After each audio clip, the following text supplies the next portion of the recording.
ఈరోజు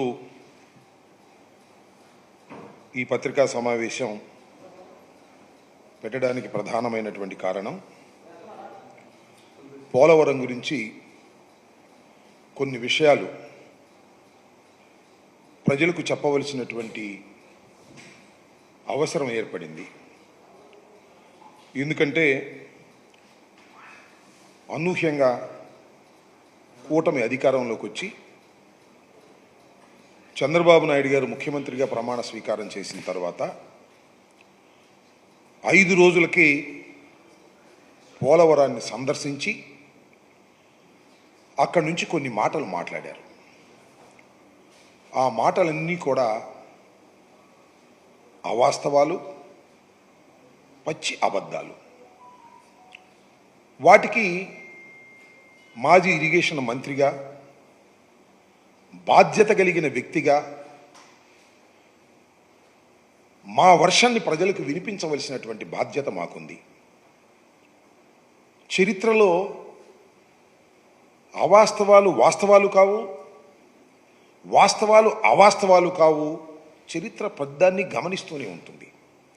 ఇక్కడ దుర్మార్గంగా పోలవరానికి సంబంధించినటువంటి అంశాలను చాలా దుర్మార్గంగా ఎస్టాబ్లిష్ చేయడానికి చంద్రబాబు నాయుడు గారు, ఆయనకి సంబంధించినటువంటి కొన్ని పత్రికలు ప్రయత్నం చేస్తున్నాయి. వాస్తవాలను ప్రజలకు వివరించవలసినటువంటి బాధ్యత మాకుంది.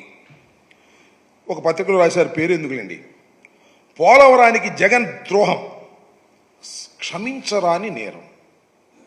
పోలవరానికి జగన్మోహన్ రెడ్డి గారు ద్రోహం చేశాడని, అది క్షమించడానికి వీల్లేనటువంటి నేరం అనేటువంటి మాట ఆ పత్రిక మెయిన్ హెడ్డింగ్లో పెట్టారు.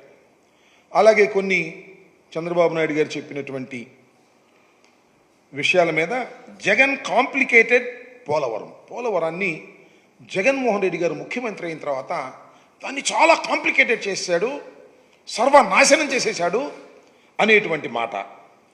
మళ్ళా Polavaram works to be over in 4 years అంటే పోలవరాన్ని పూర్తి చేయాలంటే కనీసం ఇంకా 4 సంవత్సరాలు పడుతుంది అనేటువంటి మాట చంద్రబాబు నాయుడు గారే మాట్లాడారు. మరొక ఇంగ్లీష్ పత్రికలో, చాలా ఫేమస్ పత్రికలో ఆయన మాట్లాడుతూ it will take 4 years to complete Polavaram 4 సంవత్సరాలకు కానీ పూర్తి కాదు అనేటువంటి మాట.